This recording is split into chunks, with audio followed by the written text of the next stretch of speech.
Praise the Lord. வாழ்வை வளமாக்கும் தேவ வார்த்தை. நீதிமொழிகளின் புஸ்தகம் 23ஆம் அதிகாரம் 18ஆம் வசனம். நிச்சயமாகவே முடிவு உண்டு, உன் நம்பிக்கை வீண் போகாது. ஆம் பிரியமானவர்களே, கர்த்தராகிய இயேசு கிறிஸ்துவை நம்புகிறவர்களுக்கு நிச்சயமாக ஒரு நன்மைகள் வந்தடையும்.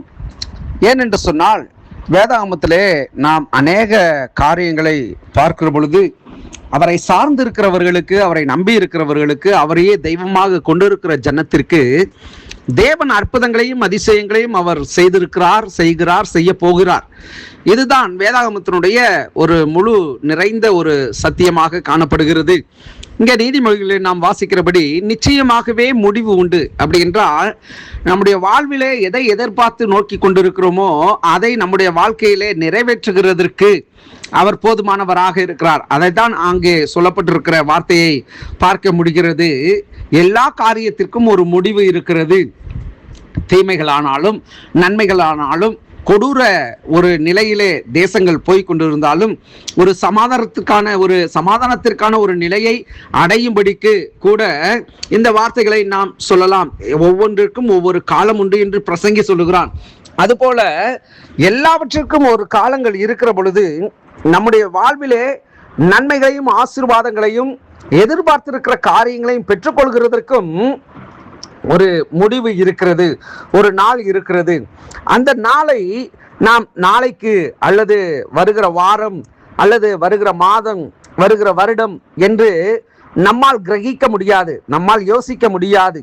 ஒருவேளை அடுத்த ஒரு மணி நேரத்தில் அப்படிப்பட்ட காரியங்கள் நம்முடைய வாழ்க்கையில நடக்கலாம், அல்லது ஒரு வாரத்தில் நடக்கலாம், ஒரு வருடத்தில் நடக்கலாம்.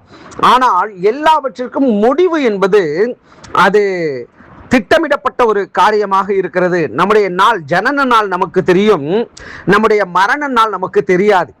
ஏனென்று சொன்னால், கிறிஸ்து மரணத்தை ஜெயித்திருக்கிறார். ஆகவே மரணத்தை கண்டு நாம் பயப்பட வேண்டிய அவசியமும் இல்லை. அந்த மரணம் நமக்கு எப்பொழுது நேரிடும் என்பதும் நமக்கும் தெரியாது. ஆனால் ஒவ்வொன்றிற்கும் ஒவ்வொரு காலம் இருக்கிறது.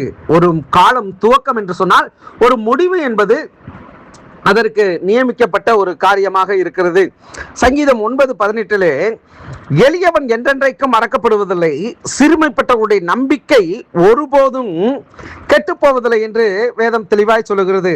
அப்போ ஒவ்வொரு மனுஷனுடைய வாழ்விலே அவன் வைத்திருக்கிறதான நம்பிக்கை, அவன் தேவன் மேல் வைத்திருக்கிறதான நம்பிக்கைக்கு ஒரு முடிவு இருக்கிறது. நம்முடைய தேவன் அவர் நீடிய பொறுமையுள்ளவர். நம்முடைய காரியத்தை அவர் கண்டும் காணாமல் போகிற மனுஷனை போல அல்ல. நம்முடைய வார்த்தையை கேட்டு நம்முடைய வாழ்க்கையை செழிக்க செய்கிறதற்கு அவர் நம்முடைய காரியங்களிலே அவர் நீடிய பொறுமை உள்ளவராக இருக்கிறார்.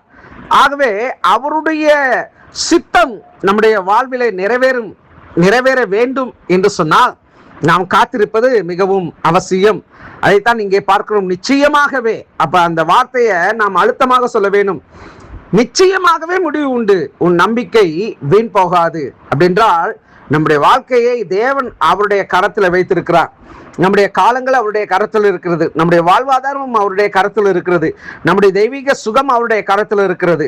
நிச்சயமாக நமக்கு ஒரு முடிவை தேவன் நம்முடைய காலங்களிலே, நம்முடைய வாழ்க்கையில் எதிர்பார்த்திருக்கிற நன்மைகளுக்கு கூட தேவன் நன்மை செய்ய ஒரு முடிவை வைத்திருக்கிறார். ஆகவே அதை பெற்றுக்கொள்ளும் அளவும் நாம் காத்திருப்போம். தேவன் தாமே நம்மை ஆசீர்வதிப்பாராக. ஜெபிப்போம். நல்ல தகப்பனே, ஆசீர்வாதமான இந்த நாளிலும் நிச்சயமாகவே முடிவு உண்டு, உன் நம்பிக்கை வீண் போகாது என்றபடி எங்கள் வாழ்விலே நாங்கள் உம்மை நம்பி இருக்கிறோம்.